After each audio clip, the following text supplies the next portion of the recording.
ଭଲ ବିଶ୍ୱାସ ଅଛି କି ସିନେମା ଯେହେତୁ ଭଲ ହେଇଛି ସମସ୍ତେ ଦେଖିବେ ଆଜି ୱିକେଣ୍ଡ ଅଛି ସାଟର୍ଡେ ସଣ୍ଡେ ମୁଁ ଭାବୁଛି କି ସାଟର୍ଡେ ସଣ୍ଡେରେ ବହୁତ ଲୋକମାନେ ଆସିବେ ବହୁତ ଭଲ ପାଇବା ଦେଇକି ଯିବେ ସିନେମା ଅନେକ ଫିଲ୍ମ ଫେଷ୍ଟିଭାଲରେ ସିଲେକ୍ଟ ହେଇଛି ସିନେମା।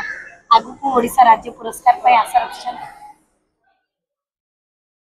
ଏଇଟା ଗୋଟେ ସ୍ୱପ୍ନ ସମସ୍ତଙ୍କର ଇଚ୍ଛା ତ ଥାଏ ଭଲ ଗୋଟେ ଫିଲ୍ମ ହେଇଛି ଦେଖାଯାଉ କ'ଣ ହେଉଛି ଆଗାମୀ ଦିନରେ ସିନେମାଟି ଦର୍ଶକଙ୍କୁ କେତେ ଭଲ ଲାଗିବ କଣ ଆଶା ରଖିଛନ୍ତି ଆଉ? ଯେହେତୁ ସିନେମାରେ ଗୋଟେ ସୁନ୍ଦର କଥା ଅଛି ସିନେମା କେମିତି ଭାବେ ଜଣକୁ ମୋଟିଭେଟ୍ କରୁଛି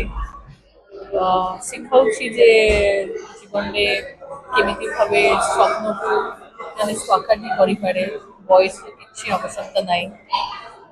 ସେଥିପାଇଁ ବହୁତ ଭଲ ଲାଗୁଛି ବାବାଙ୍କ ପ୍ରଶଂସା ଆଜି ମିଳିଛି। ହଁ ପୁଣି ପିଠି ଥାପୁଡ଼େଇଛନ୍ତି ବାପା। ବହୁତ ଭଲ ପାଆନ୍ତି ବାବା ଆଉ ବହୁତ ହି ସପୋର୍ଟ କରନ୍ତି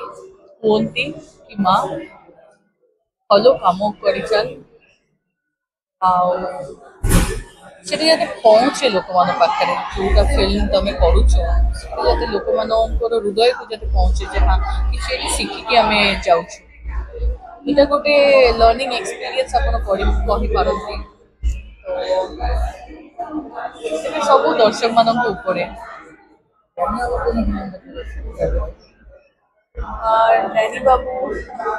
ସେ ତ ବ୍ୟସ୍ତ ରୁହନ୍ତି ସଦାବେଳେ ମୁଁ ସବୁ ଗଣମାଧ୍ୟମ ବି ହୁଏ